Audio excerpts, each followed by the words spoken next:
বিধানসভায় তৃণমূলের বিরোধী দলনেতা বাছাইয়ে সই জালিয়াতি কাণ্ডের তদন্তে নেমেছে সিআইডি।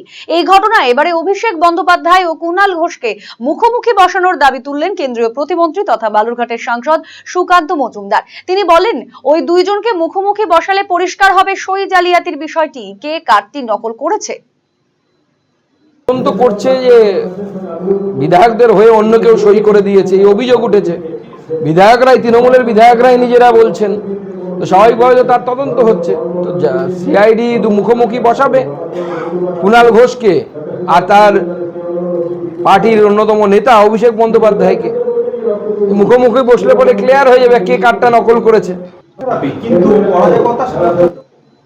বিধানসভা নির্বাচনে তৃণমূলের ভরাডুবির পর শ্যাম রাখি না কুল রাখি অবস্থা মমতা বন্দ্যোপাধ্যায়। এক এক করে অনেক বিধায়ক ঋতব্রত বন্দ্যোপাধ্যায়ের গ্রুপে সামিল হয়েছে। একই ধাঁচে দিল্লিতেও তৃণমূলের সংসদীয় দল ভাঙনের মুখে। সুদীপ বন্দ্যোপাধ্যায় ইতিমধ্যেই কেন্দ্রীয় স্বরাষ্ট্রমন্ত্রী অমিত শাহের সঙ্গে সাক্ষাৎ করেছেন। এই প্রেক্ষাপটে কেন্দ্রীয় প্রতিমন্ত্রী সুকান্ত মজুমদার বললেন, আগামী দিনে মমতা বন্দ্যোপাধ্যায় কিংবা তার দলের সঙ্গে অভিষেক বন্দ্যোপাধ্যায় ছাড়া আর কোনো সাংসদ থাকবে বলে তো মনে হচ্ছে না। দেখুন সিআইডি, দেখুন আমার যা মনে হচ্ছে তৃণমূল কংগ্রেসের বিক্ষুব্ধ গোষ্ঠীর যা বক্তব্য শুনতে পাচ্ছি বা মিডিয়ার মাধ্যমে দেখতে পাচ্ছি, আগামী দিনে মমতা বন্দ্যোপাধ্যায় এবং তার সাথে পার্টির সাথে অভিষেক বন্দ্যোপাধ্যায় ছাড়া আর কোনো সাংসদ থাকবে বলে তো মনে তো হচ্ছে না। অন্যদিকে প্রাক্তন মন্ত্রী মানস ভূঁইয়াকে গামলা বলে কটাক্ষ করে বলেন, একসময় কংগ্রেসের নেতা ছিলেন, খুনের মামলার ভয়ে তৃণমূলে ঢোকেন, এখন মনে হয়েছে তৃণমূলে আর থাকার দরকার নেই, তাই তিনি ছেড়ে দিয়েছেন। তৃণমূল তাকে একটু মামলা দেওয়ার ভয় দেখিয়েছিল, তাতে তিনি গামলা হয়ে তৃণমূল কংগ্রেসে ঢুকে পড়েছিলেন। ধুতি তুলে দৌড় করিয়েছিল তৃণমূল কংগ্রেস এক সময় তাকে।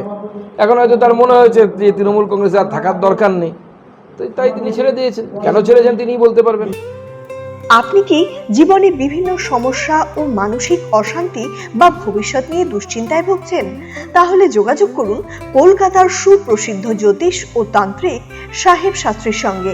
স্বর্ণপদক প্রাপ্ত ও একাধিক আন্তর্জাতিক সম্মানে ভূষিত, পারিবারিক ঐতিহ্য সম্বলিত দীর্ঘ অভিজ্ঞতা সম্পন্ন জ্যোতিষ পরামর্শদাতা সাহেব শাস্ত্রী স্বামী স্ত্রীর কলহ ও পারিবারিক অশান্তি, প্রেম ও সম্পর্কজনিত সমস্যা, বিবাহে বিলম্ব ও মাঙ্গলিক দোষ, শত্রুতা ও মামলা মোকদ্দমা সংক্রান্ত সমস্যা, চাকরি ও ব্যবসায় বাধা, কালসর্প দোষ সংক্রান্ত পরামর্শ, অন্যান্য ব্যক্তিগত ও পারিবারিক সমস্যার বিষয়ে জ্যোতিষীয় পরামর্শ নিতে আজই আসুন। ঠিকানা আশ্রম, খাসপুকুর, রায়গঞ্জ, উত্তর দিনাজপুর। যোগাযোগ 9907966365 ও 9593569322। এখন আপনার প্রিয় রায়গঞ্জ শহরের বুকে মোবাইল এবং নানান ধরনের নিত্য প্রয়োজনীয় ইলেকট্রনিক্স এবং ইলেকট্রিক সামগ্রীর বিশাল সম্ভার। অত্যন্ত সুলভ মূল্যে এই সমস্ত সামগ্রী পেতে আজই আসুন মুক্তি স্টুডিও ও সুপার কালেকশনে।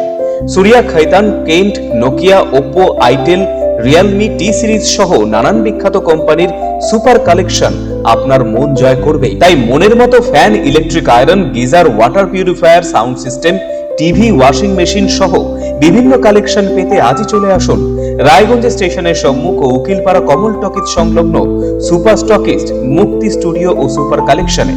মুক্তি studio and super collection, station road, Mohanbati, Raiganj.